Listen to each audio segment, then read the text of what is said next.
तमस्सुकको ढाँचा के हुन्छ, कसरी लेख्ने भन्ने कुरो अब हामी हेरौँ।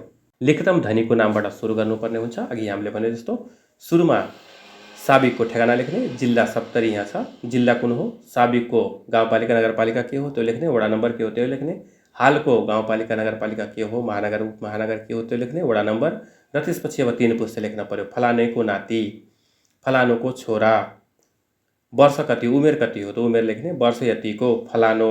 त्यसपछि अब ऋणीको नाम लेख्न पर्यो। ऋणीको पनि साबिकको ठेगाना लेख्ने, साबिकको गाविसा नगरपालिका के हो त्यो लेख्ने, वडा नम्बर लेख्ने, र हालको ठेगाना नगरपालिका गाउँपालिका उपमहानगरपालिका महानगरपालिका कुन हो त्यो लेख्ने र वडा कार्यालय लेख्ने। त्यसपछि कसको नाति, फलानुको नाति, फलानुको बुहारी, फलानुको छोरा, त्यसको नागरिकता नम्बर, नागरिकता जारी भएको मिति, कुन जिल्लाबाट जारी भएको त्यो, त्यसपछि उसको उमेर के हो त्यो लेखेर त्यसपछि उसको नाम लेख्नुपर्ने हुन्छ।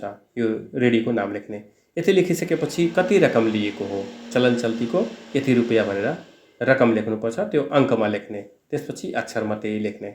जस्तो कि 5 लाख हो भने 5 लाख अङ्कमा लेख्नु पर्यो, 5 लाख फेरि यता अक्षरमा लेख्नु पर्यो। यति लेखिसकेपछि अब साक्षीहरूको सामुन्ने एकमुष्ट रकम मैले लिएको हो भन्ने कुरो लेख्नुपर्छ।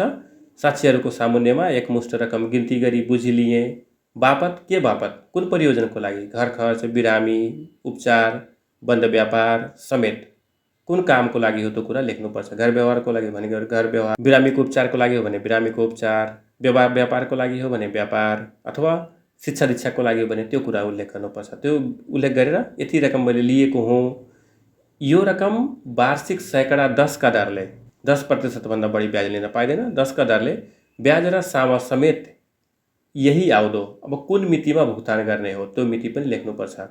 2080 साल भदौ 1 गते अब कुन मिति हो त्यो मिति यहाँ किटान गर्नुपर्छ। मसान्तभित्र एकमुष्ट रकम चुक्ता गरिदिनेछु भनेर यो भाका दिनुपर्ने हुन्छ।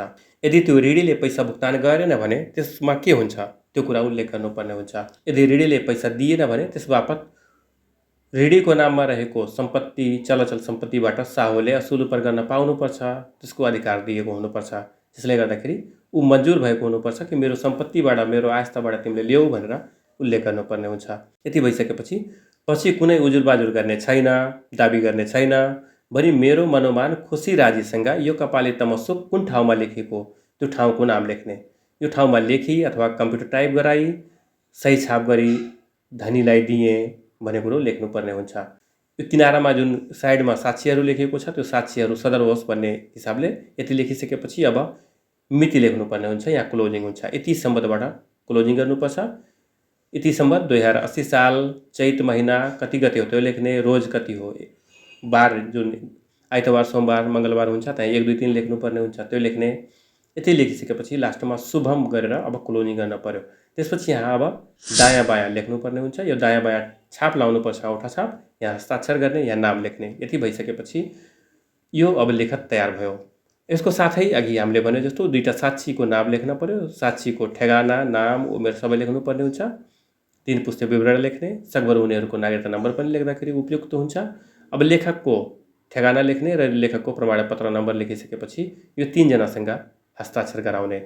अब यहाँनिर ऋणीले साइन गर्दाखेरि यो सुरुमा लिखितम जहाँ लेखिएको छ नि, लिखितमको अगाडि यहाँ बायाँपट्टि यो खाली ठाउँमा दायाँ बायाँ औठा छाप लाउने र हस्ताक्षर गर्नुपर्छ। त्यसपछि क्लोजिङमा पनि दायाँ बायाँ छाप लाउने र हस्ताक्षर गर्नुपर्छ।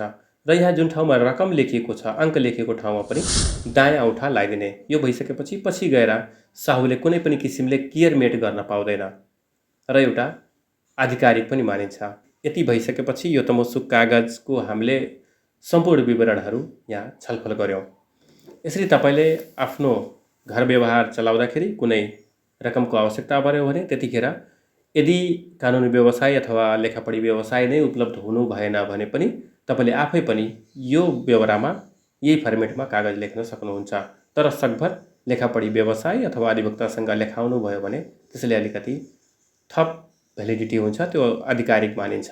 तर वडा कार्यालयमा भने अनिवार्य रूपमा दर्ता गर्नुपर्ने हुन्छ। र अघि हामीले माथि उल्लेख गरेका शर्तहरू, त्यसको क्राइटेरियाहरू, त्यसको रीतहरू पुरा गरेको हुनुपर्छ। त्यो रीतहरू, क्राइटेरियाहरू, शर्तहरू पुरा भएको छ भने यो कागजले पूर्ण रूपमा मान्यता पाउँछ र 10 वर्षभित्र साहुले त्यो रकम असुल उपर गर्न सक्छ। यदि त्यस्तो रकम पाएन भने जिल्ला अदालतमा मुद्दा गरेर पनि त्यो रकम प्राप्त गर्छ। त्यसको सामा ब्याज समेत उसले भुक्तानी पाउँछ।